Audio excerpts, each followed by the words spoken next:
Hop in, strap up, get in gear, and go. All too routine. I thought I had it on the brake pedal, but it was on the gas pedal, I guess. And that might be the issue behind scenes like this. You're not crazy. Crashes when drivers hit the gas instead of the brake are happening more and more often, sometimes with deadly results.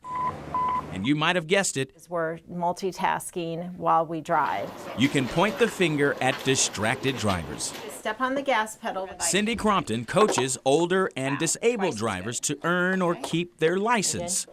Oops. Tricked you. You did. I think we do live in an extremely busy world where our mind is at more than one place at a time. And she knows what she's talking about. Cindy sat on a national panel that studied U.S. and North Carolina statistics to solve the mystery of gas pedal crashes. And it's typically when there's a heightened cognitive demand. Your French fries tip in the car, your coffee, mug spills, and you take your eyes off the road for a second. To demonstrate, yours truly takes the wheel and Cindy creates some distractions. Hard back.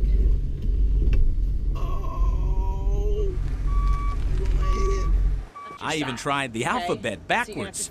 W-V-U. Did I make it? Information overload. Because I was like, is it this pedal or is it that one? Here's what makes the big oops a major problem. When you're startled and you want to stop quickly, you hit that brake hard. But if you're hitting the gas with the same force, you're going fast and in a blink with little time to correct your mistake. And you're in a tight spot with not very much time.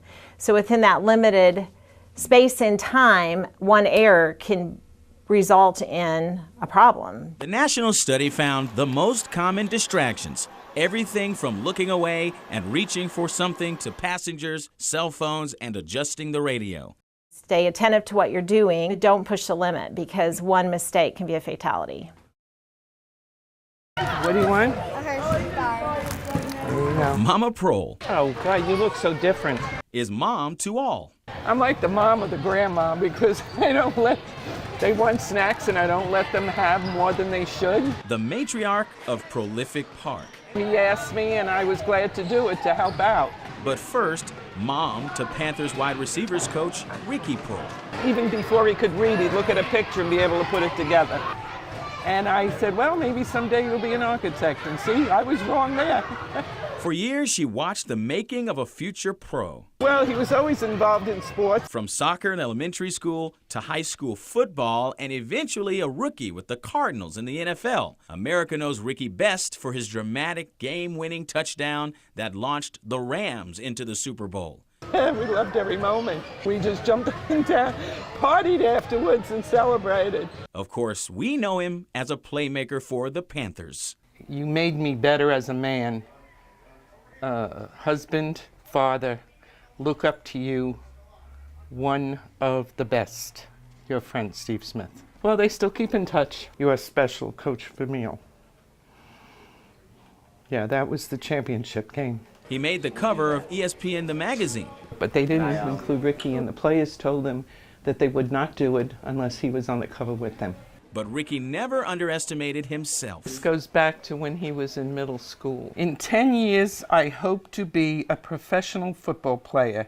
And in 20 years, I hope to be a successful businessman. And it was folded up in his desk.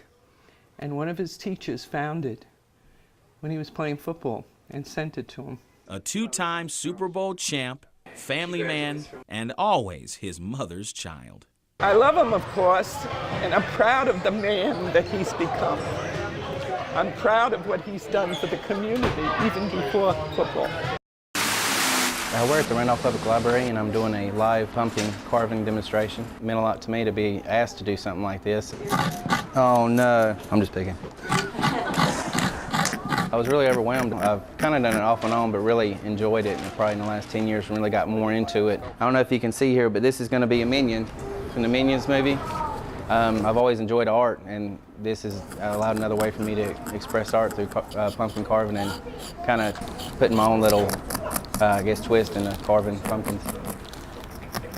Sometimes I'll have in my head what I want to carve, so when I'm looking for a pumpkin, I'll look for that shape or size. It's really important in picking a pumpkin because now there's so many you can get. There's so many different, I guess, species of pumpkins. It's really what you want to do as far as size and shape, and if you want to like hollow one out or you want to carve it on the outside, it's really important to, I guess, know what kind of pumpkin you're looking for as to what you're going to carve when you do it. Anything carved through is going to be your brightest light. I always kind of felt like you hit a place and you couldn't go any further, and I always wanted to put more detail in, so I actually got some clay tools and started carving away at the pumpkin surface and allowing the light to shine through. It's more like a picture on the pumpkin that you can create rather than just the classic jack-o'-lantern style. Ice, okay. It's really important for kids not to handle the sharp tools because the tools I use are not meant for little kids at all. They can cut you if you don't handle them properly. The pumpkin masters that you find in the stores are perfect for kids. They've got the little sawtooth on them, and kids can saw with them and still not worry about cutting their skin. But probably any children, probably 6 or under, probably shouldn't handle any of the sharp tools like I use, and should always have parents around so they don't get injured. Can we turn the lights out so we can see better?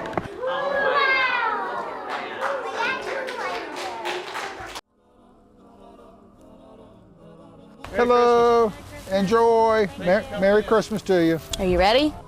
We are hosting close to our 40th year of our annual drive-through live nativity. What's he doing? Is he knocking on the door? Can you say knock, knock, knock? You navigate through a luminary path.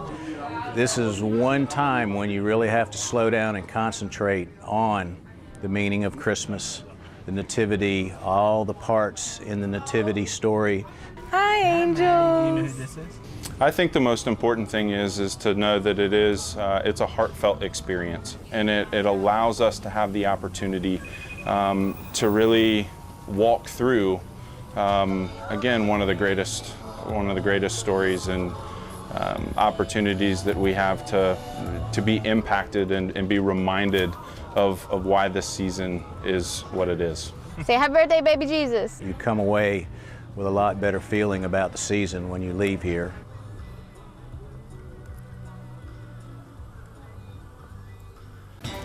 Breaking now at 11. Video you'll only see on WFMY News 2, an ordeal that's lasted for hours tonight. Police arresting a woman they say abducted her own 4 kids in High Point. It prompted a 4-hour Amber Alert that was not canceled until 10 p.m. tonight.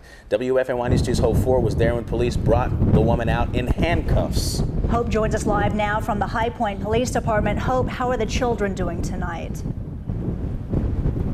Now, we were the only media on scene on Lincoln Drive when High Point police arrested Dominique Lecco. You can see right here, officers are escorting Lecco to a car. She didn't appear to be resisting whenever they brought her out. Now, she was found at a house not too far from the police station, and the children were found inside that same house, and they were all found safe. Now, no word yet on why police believed Lecco was armed and dangerous or why she allegedly abducted her 4 children. We're also waiting for police to tell us how they tracked her to Lincoln Drive, where she might have planned on taking the children, and how they tracked her down. Now, this 4-hour search for Dominique Lecco started at around 6 o'clock when that Amber Alert was issued. That alert said that Lecco took off with her 3- and 5-year-old sons and her 8- and 10-year-old daughters. Now, police were originally looking for a tan 2001 Dodge Intrepid. Police later said that she was not in that vehicle and that she was on Lincoln Drive, and that's where the search